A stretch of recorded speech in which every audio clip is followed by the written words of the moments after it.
Welcome, everybody. This is the Orange is the New Black podcast. I'm doing a special episode in our PFF series. This week, we've got none other than Sam Monson. Sam, please talk to the people. Tell them how you're doing tonight. It's Orange is the New Black podcast. Normally, I'm joined with my buddy, Ace Boogie. He had to do some stuff, and so they're probably used to seeing that. But we are really, really glad to have you here tonight. Thanks for having me. I'm doing good. Let's talk some football. All right. So how are you feeling about the upcoming season as far as the Bengals go in general? Like, do you have any general thoughts or any hot takes that you just want to lead off and just throw in people's face that you hate somebody or you think is really, really cool for the Bengals?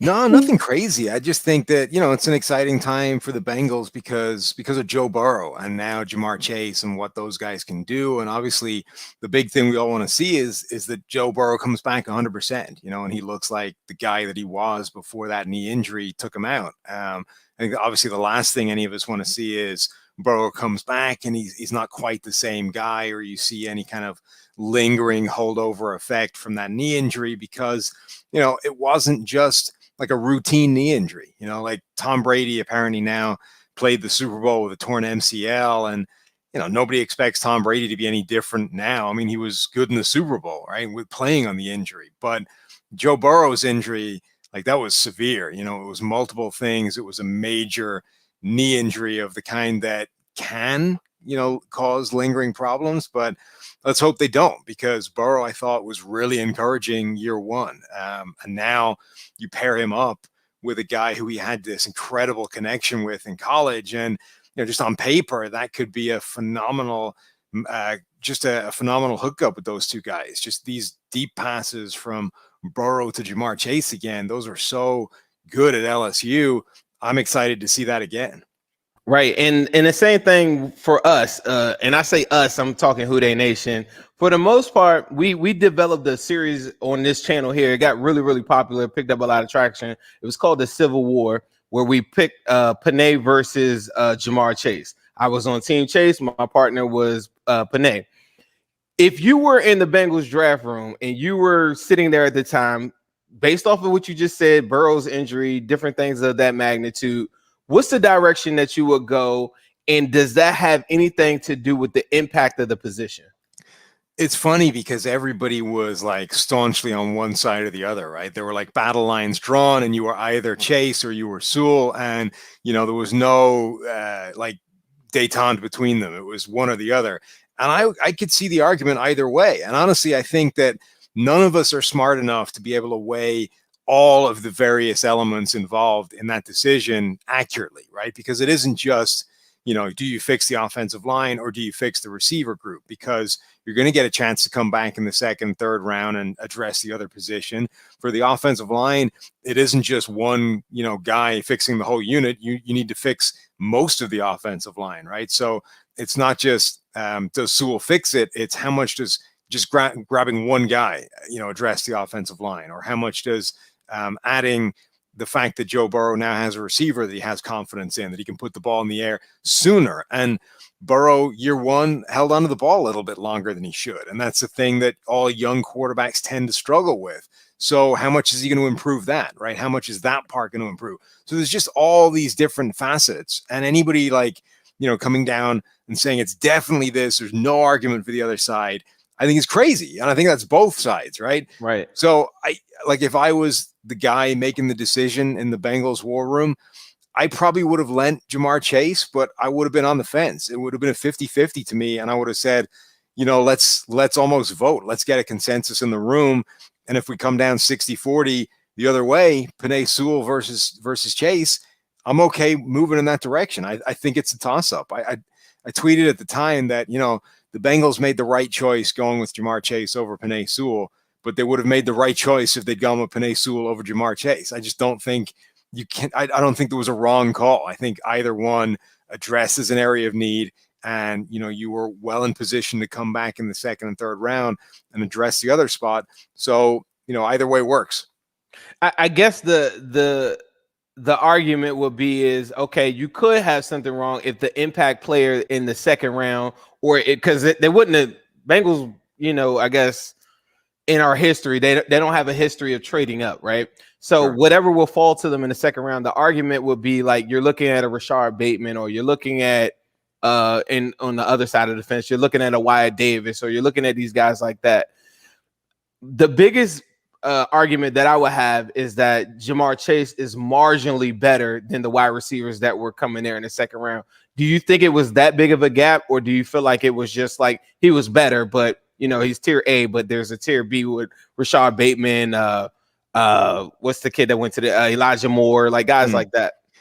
I think there was a big gap between Jamar Chase and certainly the guys that were likely to be available in the second round. I think he is like a genuinely incredibly talented receiver. I think Devontae Smith is right up there with him.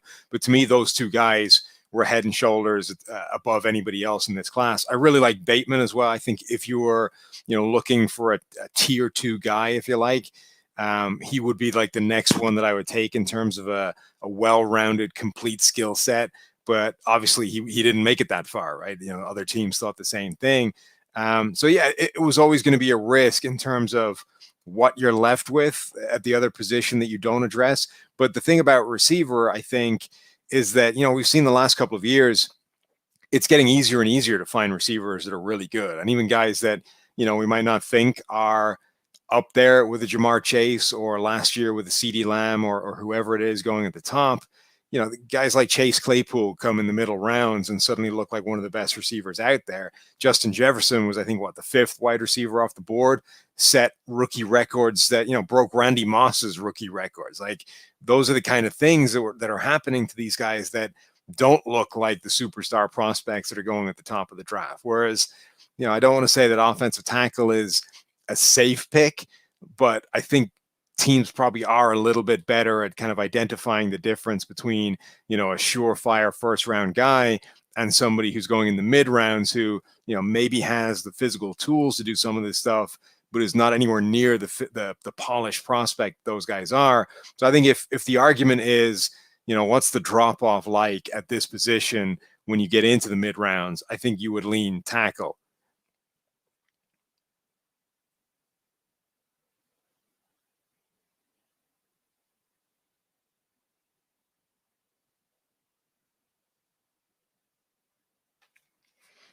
Uh-oh, froze up.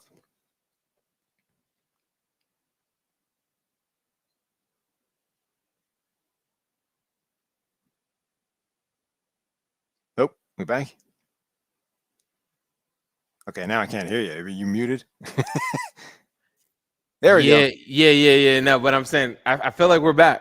I'm sorry about it. I don't know what happened, but this happens. We're live. I thought I was gonna have to host the show for a minute. You can host it. I mean, I'm not mad at that at all. Like you do a really good job. I actually listen to you and Steve a lot. It's one of my favorite podcasts. So if you guys if you haven't heard it or you haven't been listening to it, please make sure you check out the PFF podcast, because it's one of the best ones up there. But a lot of the different things that you were saying, I really agree with.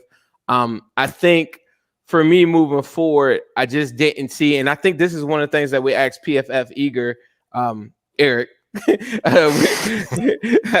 don't know why but we asked them that last week, and I was really talking about positional value, and just in my philosophy is that a lot of teams just aren't doing, or no teams at all are doing 7-step drops. So what you're getting from an elite tackle or elite guard or whatever offensive line play that you're looking for, I just didn't feel like it warranted the pick, and it would have been like a safe pick in my mind.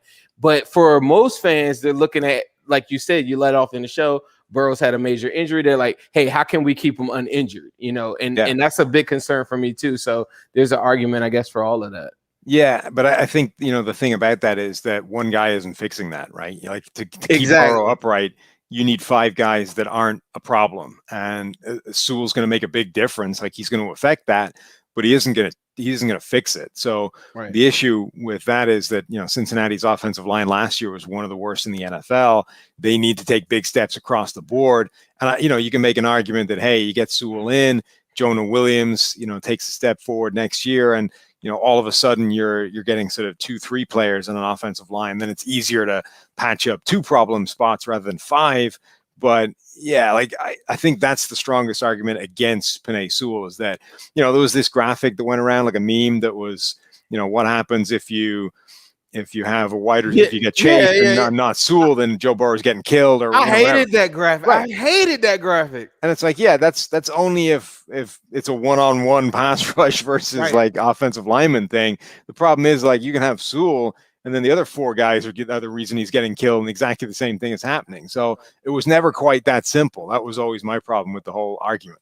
Right. I think, I guess if I'm in the war room in the offseason, I think a lot of Bengals fans feel this way too, is that they didn't do enough.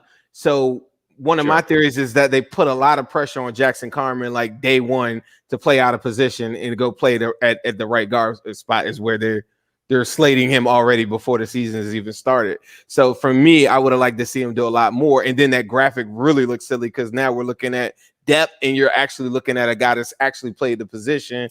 And then you got all these guys that can kind of form a unit, and then it puts more merit to the Jamar Chase pick to me.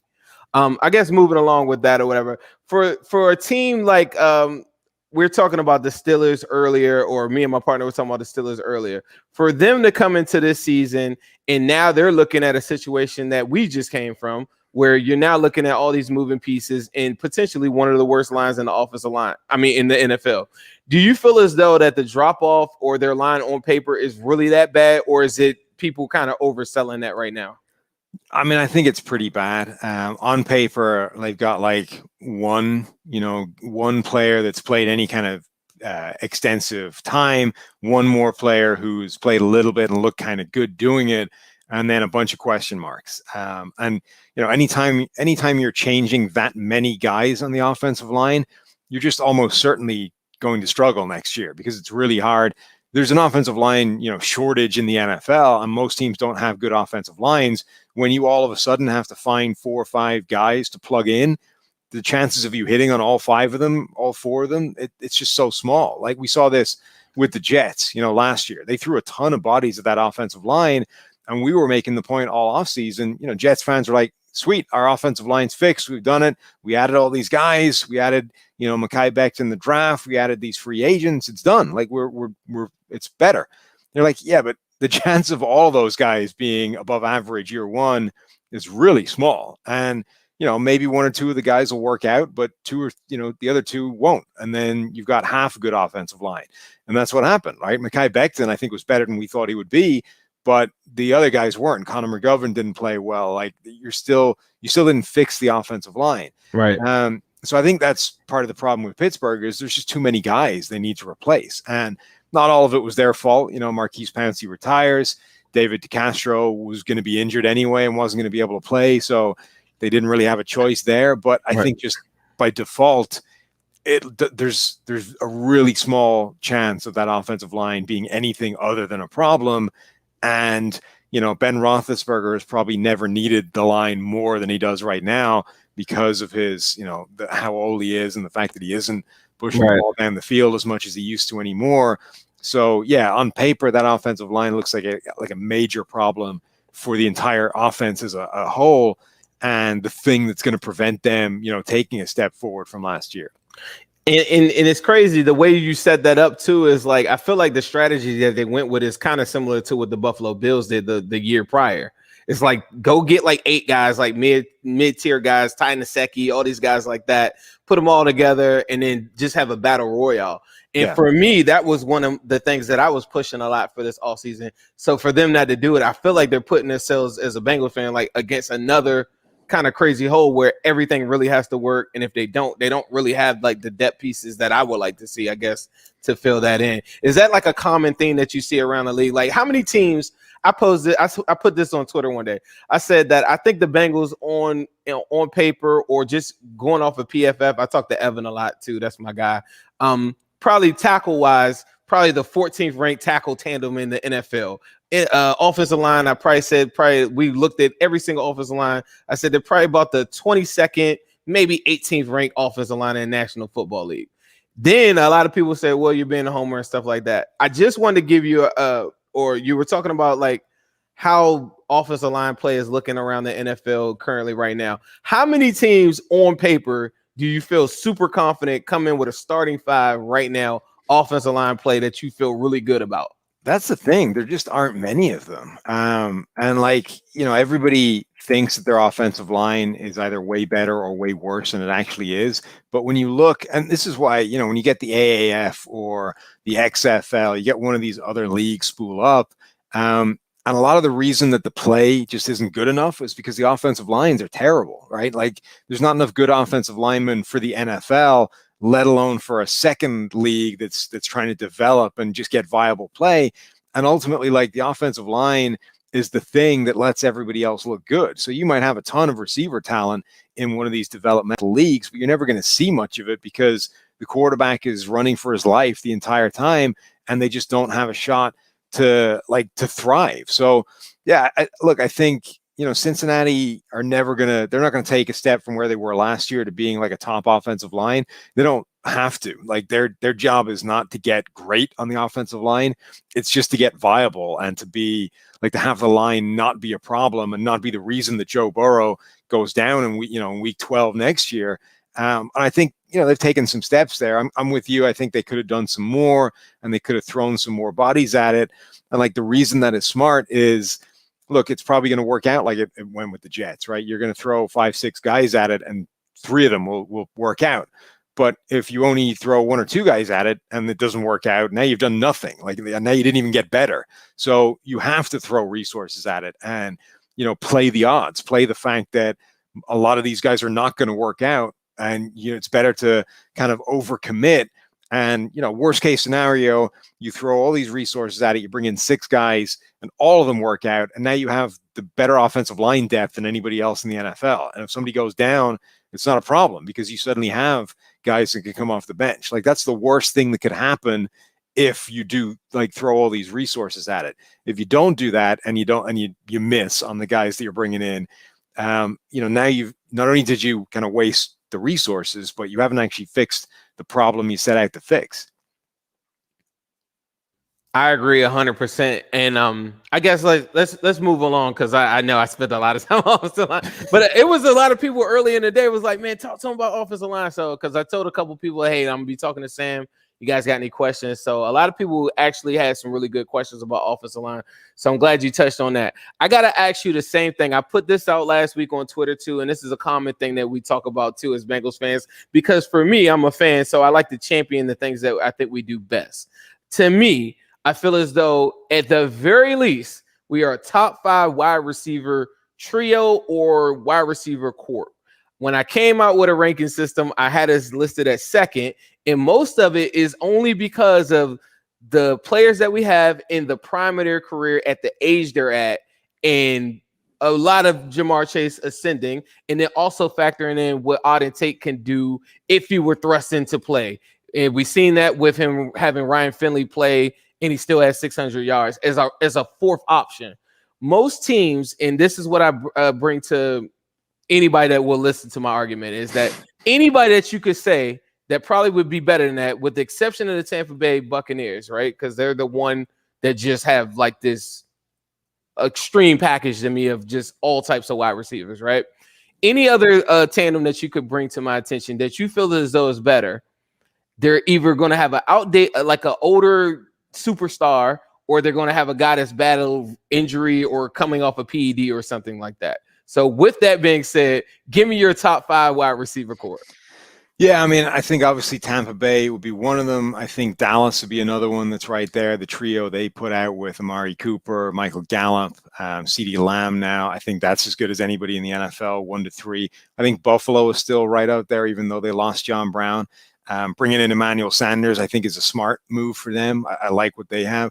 I think Denver could be a sneaky one as well, even though like they don't have the quarterback to take advantage of it yet. But on paper, like Jerry Jeudy's route running translated, we saw that year 1. He's still an absolute phenom when it comes to running routes. Okay, dropped a lot of passes year 1, but that happens sometimes, right? Amari Cooper, I think, dropped 18 passes as a rookie as well. And then he's dropped 18 the last 3 years total. So sometimes that fluctuates, but they're now getting Cortland Sutton back. Tim Patrick was really good last year in his place. KJ Hamler, I still think, has a lot to offer, and we didn't see that year 1. So Denver, I think, is a group that's really good. And yeah, Cincinnati's right up there. I think it's funny how much one guy can make a difference, right? Because before the draft, you're kind of looking at that group and you're saying, this group isn't really helping out Joe Burrow that much, right? They've got, T. Higgins, who played really well as a rookie, but you're kind of focusing on the things that he doesn't really do well. And then Tyler Boyd is just a slot receiver, and they need this number one. But then when you get the number one, now you're saying, well, now you got T. Higgins is this really great like number two that can win contested catches and is a possession guy, and Tyler Boyd is this great slot guy, and as you said, Auden Tate is this like great big-bodied number four. Like suddenly the picture completely changes when you bring in this one guy that you think can be that, number one superstar. And I love Jamar Chase. I think his game was fantastic. So if he does hit the NFL the way that we expect him to, or the way that we, saw from him in college, then Cincinnati's receiving group is a great one. Right. For me, this is another thing I just want you to think about too. In the history of the NFL, we've gone back and looked. There's only about 6 different instances of 3 receivers getting 1,000 yards, right? And 2 of those instances involve tight ends. So a lot of Bengals fans are feeling like myself, feel like there's a real good chance, especially with 17 games, that they can get 1,000 yards. The one thing that I think that a lot of people probably aren't factoring in is, like I said earlier, like all those teams and stuff that you can name, like Denver is lacking the quarterback, Dallas, I believe in those guys. Amari Cooper, to me, though, at one point was considered to be a bust, and he's resurrected his career, and he's really good. He always had the talent, but there's always like these holes and flaws in it. I feel like even when I look at the metrics from PFF and different things that I look at, like just looking at slot yards and for Tyler Boyd or different things like that, he's always at the top. So then we look at T. Higgins. He was hampered by an injury at the end, soft tissue injury. Nothing to play for. He would have easily had 1,000 yards. So like, I feel like all the pieces are there to be great, but like you said, the number one is the main important part. But this is the unicorn situation. There's very rarely in time. Only time I can think about it is like when Cam Newton came into the league, where you have this quarterback that is on this contract and these guys that are ready to go like at an elite level. Like usually a quarterback comes into a bad situation. And I feel like this is one of the rare times in history, and you're going to remember this conversation, that this guy is here and he's ready with guys that are ready in the prime of their career, ready to go. No major injuries or anything like that in within sight or whatever, God willing. Let's move to defense. Looking at the defense on paper, do you have any thoughts? Like they lose William Jackson, they lose Lawson, they bring in Hendrickson, they bring in. We're thinking that they're going to extend Jesse Bates and Hubbard pretty soon. There's a couple of different things that Wouzier comes in. I think Darius Phillips always is graded really, really well by PFF. There are a lot of different pieces there. How do you feel about the Bengals defense, like coming into the season? And how do you feel about that?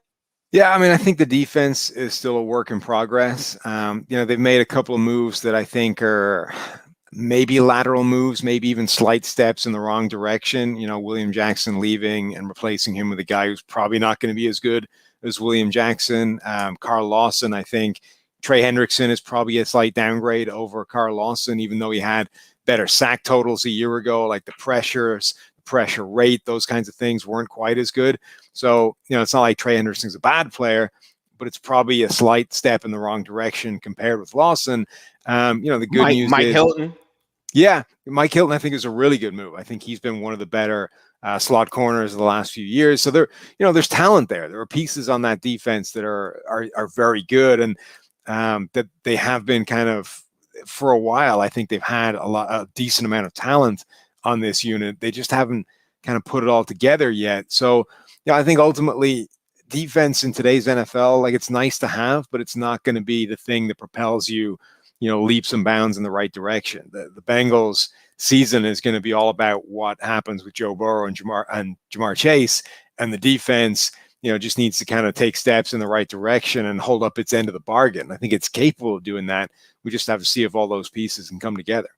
For me, I always have this mantra. I always say your offense is your defense. When I look at some of the early stuff from Patrick Mahomes, there were some things where I would look at the defense and I say, this defense isn't good at all. But if I'm on the field and I'm putting points on the board, I really don't have to do much. Do you have a philosophy, or you have like a team that you feel like right now kind of just gets it? like on paper, like they have everything that if you were constructing a team, like. Yeah, I mean, I think what we're seeing now is that there's a bunch of different ways to win, but you're not going to get very far if you don't have the quarterback, or at least it's really, really hard to do it, right? So everybody is in this mode of let's find a guy that we believe is the future at quarterback, and then now we rush to like build everything around him. So the Browns kind of did that with Baker Mayfield. The Bills did a really good job of it with Josh Allen. The Bengals are definitely taking steps with Joe Burrow. You know, you've given him the receiving core now. Now you need to make sure that offensive line is going to be good enough.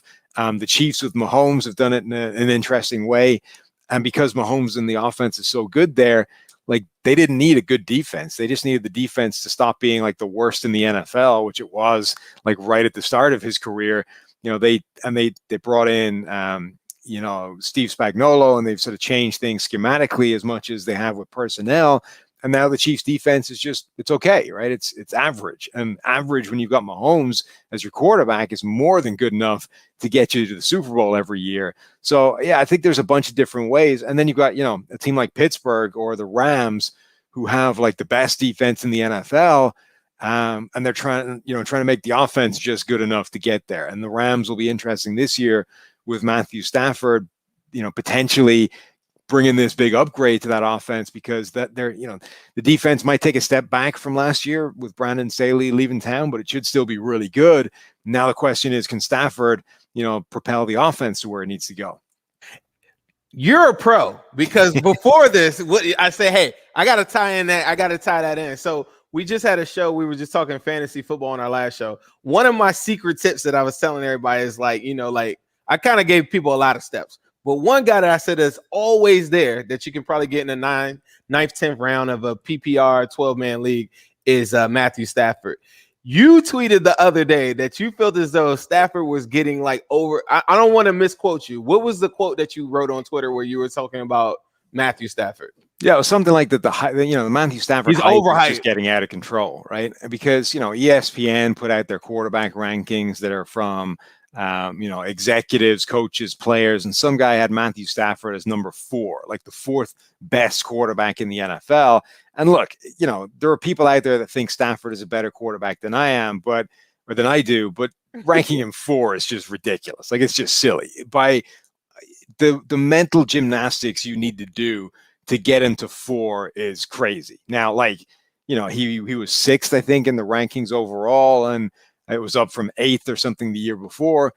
That's closer. Like, you can at least make an argument. But Sam, they got McVay. Right. And look, I think that Stafford might have a really good year this year. And certainly statistically, which is, you know, where your fantasy stuff comes in, I think that might still be a really smart play, because that offense should elevate quarterbacks and it should make them better from a statistical point of view. The question is, like, will it stop Stafford being inconsistent? And will it stop him, you know, making a decent number of mistakes compared with what he's capable of doing? And, you know, on our podcast, we had Seth Galina on this week, and we were talking a lot about Stafford. And it's like, you know, Stafford's highlight reel is as good as Mahomes, as good as Aaron Rodgers, as good as any quarterback in the NFL. Like, if all you're interested in is the good stuff, is what he does really well, you can make the argument that he's the best quarterback in the NFL. He's right up there with that. And that's why, you know, everyone always talks about his talent, and his talent is as high as anybody else.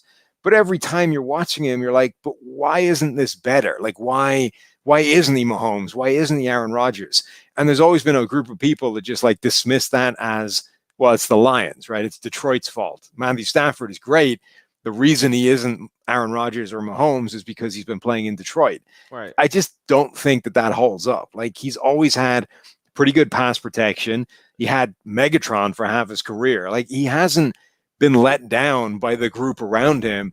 And they've chopped and changed coaches a lot. And we've heard 3 or 4 times that the next one has been the guy that's fixed Matthew Stafford, right? You know, 6 games of Jim Bob Cooter at offensive coordinator, and it's like Stafford's, the light's gone on, and then it stops happening again because Stafford is just always inconsistent, and he never, you know, maintains that level for any extended period of time. So I think he might have like a career year with the Rams, but I don't know if he will get significantly better even within this offense. But don't you think when people talk about Stafford, or at least for me, I guess my point of view is like I'm always you said a key word. They're talking about the talent level, right? But I'm talking about arm talent. If you're talking about the highlight reel, or I guess from Matthew Stafford, it would be based on arm talent. And I guess my perspective of Matthew Stafford is a lot like what I feel like Herbert or I guess Josh Allen had a really, really good year last year, but prior to last year, I would have probably grouped them in that same category, right? I think the main thing that I think makes a quarterback or makes us a lot more hopeful for Joe Burrow is the processing. So the different things that I've seen from Matthew Stafford is the lack of processing in very key moments, or the clutch gene, or the different thing that you need, I guess, at the end of the game. I don't think McVay or whatever solves that, I guess, is what I would tell to the guy that had him ranked number 4. But it is interesting because, like, Stafford, all the things that you want in a quarterback, Stafford does have. It just, you don't always see it, right? It's like he does have the kind of clutch thing, right? Whereas he's got a ton of fourth quarter comebacks. He does bring them back a lot. He's got the toughness. There are those videos where he just takes this shot, jumps up, and kind of struggles his way to the line and makes the next play. He's got all those things. Plus, his arm talent is genuinely up there with the best in the NFL. Like he can do things that only that group of Mahomes, Josh Allen, Aaron Rodgers can do. So he's right up there with those guys. But, when you talk about talent overall, you have to fold in like the mental side of things as well. Yeah. And he isn't on the level of guys like Tom Brady when it comes to the mental processing stuff. It's not that he's, not intelligent. He just isn't as consistent as those guys. And that is a thing. That is part of talent. That is like a mental trait of playing this game. And I don't think that is explained by the Detroit Lions. I think that's just something that is in Matthew Stafford. And again, I just don't think that, suddenly pairing him with Sean McVay, like it removes that from his game. I think that's part of who he is. What the heck are the Lions doing? Like, when you look at, I look at that roster and I just say, what are they doing? I mean, I think they're obviously rebuilding, but I think the thing with them is they have job security, right? So everyone that came in, Dan Campbell, their new GM, they've got the time. They've got 6-year contracts. They know it's not going to get fixed in one off season, so they can go, all right, let's concentrate on one area this year, and the next season we'll concentrate on the next area. So this year they've gone heavily with the offense and defensive line. They've gone to fix it in the trenches, right? Right. And look, there are data points that say that's not the way to do it. You should get the more valuable positions first. You should find receivers and cornerbacks. But I think there's also a point of, look, offensive line and defensive line tend to take longer to develop. So maybe you do want to get a jump on those guys and get them year 1, and then year 2 you can come back with the receivers, because there's a ton of these guys that hit the ground running, and you don't necessarily need to give them like the lead up time or the redshirt freshman rookie year before they're up to speed. And then presumably somewhere along the line they're going to find the quarterback, because I think Jared Goff was taken essentially as a salary dump for the Rams. It's part of that deal to get the 2 first-round picks. And if that wasn't true, I think they'd have done more to give Goff some receiver help this year, right?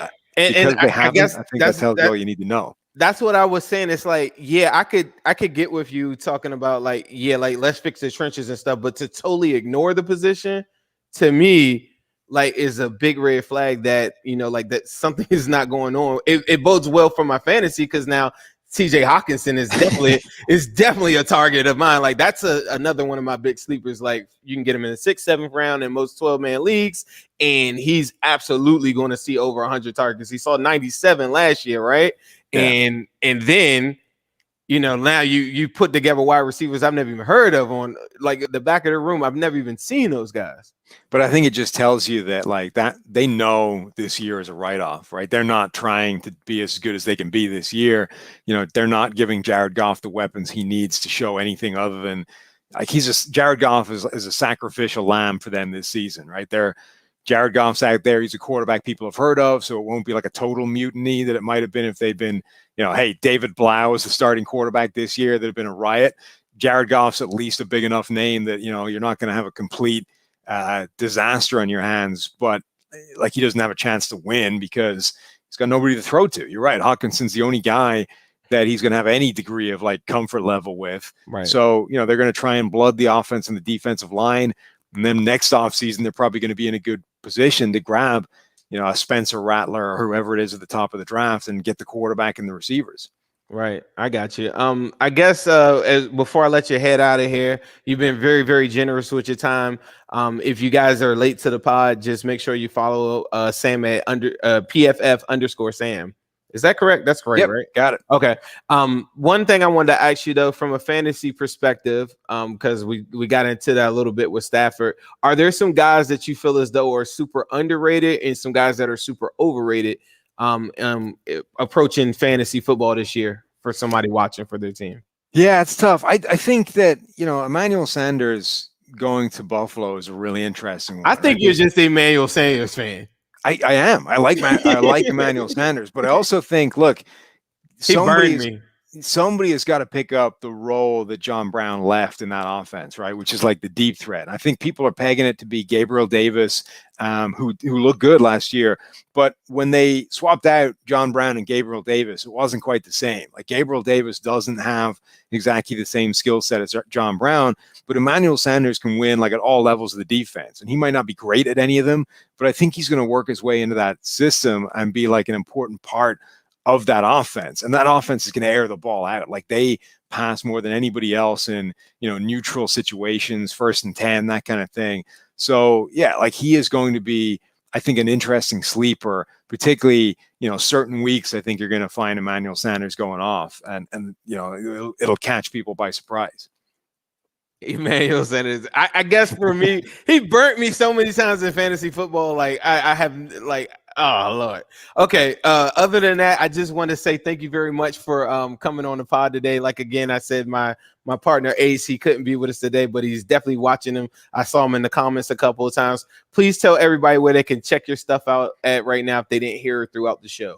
Yeah, PFF.com obviously is where all my written stuff is. We got a sale going right now, 40% off. Save 40, I think, is the sale, the promo code. So get yourself a PFF subscription now, or the PFF NFL podcast with myself and Steve.